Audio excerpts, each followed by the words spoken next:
അധ്യാപകന്റെ പീഡനത്തിൽ വിദ്യാർത്ഥിനി ജീവൻ ഒടുക്കിയതിൽ ഒഡീഷയിൽ ഇന്ന് പ്രതിപക്ഷ പാർട്ടികളുടെ ബന്ദ്. 7 പ്രതിപക്ഷ പാർട്ടികൾ സംയുക്തമായാണ് ബന്ദിന് ആഹ്വാനം ചെയ്തത്. വിനിത വിജി ചേരുന്നുണ്ട് ഡൽഹിയിൽ നിന്ന് വിവരങ്ങളുമായി.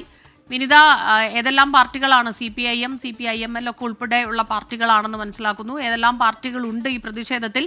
പ്രതിഷേധം ഇന്നിപ്പോൾ എങ്ങനെയാണ് പോകുന്നത്?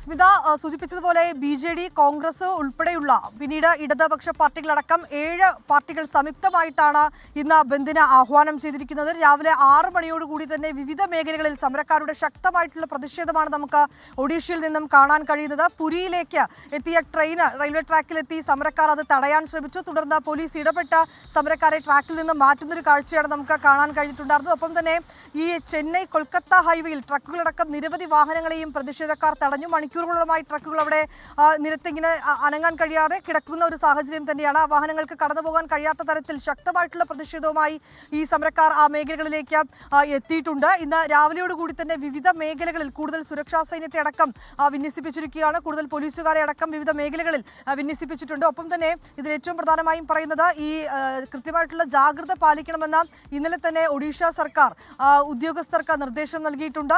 ഒപ്പം തന്നെ അനിഷ്ട സംഭവങ്ങൾ ഉണ്ടാകാതിരിക്കാൻ പ്രത്യേകം ശ്രദ്ധിക്കണമെന്നും ഉദ്യോഗസ്ഥർക്ക് സർക്കാർ നിർദ്ദേശം നൽകിയിരിക്കുകയാണ്.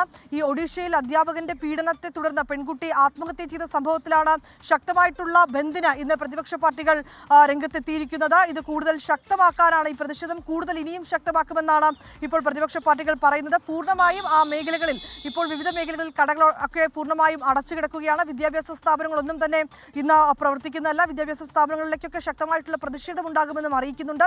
ഇത് ഒരു കോളേജിൽ നടന്ന സംഭവം മാത്രമല്ല, ഇനി ഇത്തരത്തിലേക്കുള്ള സംഭവങ്ങൾ അത് മറ്റ് വിദ്യാഭ്യാസ സ്ഥാപനങ്ങളിൽ ഉണ്ടാകരുത്, അതിനുവേണ്ടി കടുത്ത നടപടി വേണമെന്നൊക്കെയാണ് പ്രതിഷേധക്കാർ ആവശ്യപ്പെടുന്നത്. ഇന്നലെ BJD ഒക്കെ ശക്തമായിട്ടുള്ള പ്രതിഷേധം നിയമസഭയ്ക്ക് മുന്നിലൊക്കെ തന്നെ നടത്തിയിട്ടുണ്ടായിരുന്നു. അതിൽ ഏറ്റവും പ്രധാനമായും അവർ പറയുന്നത് ഈ വിദ്യാർത്ഥിനി ആത്മഹത്യ ചെയ്ത സംഭവത്തിൽ ഒരു ജുഡീഷ്യൽ അന്വേഷണമാണ് വേണ്ടതെന്നാണ് അവർ ആവശ്യപ്പെടുന്നത്. ഇന്ന് 7 പാർട്ടികൾ സംയുക്തമായിട്ടാണ് ഈ ബന്ദ് നടത്തുന്നത്. വിവിധ മേഖലകളിലൊക്കെ കൂടുതൽ പോലീസുകാരെ അടക്കം എത്തിയിട്ടുണ്ട്. ഒപ്പം കടകൾ പൂർണ്ണമായും അടഞ്ഞുകിടക്കുകയാണ്. വിനിത വിജയാണ് ഡൽഹിയിൽ നിന്ന് വിവരങ്ങളുമായി നമുക്കൊപ്പം ചേർന്നത്.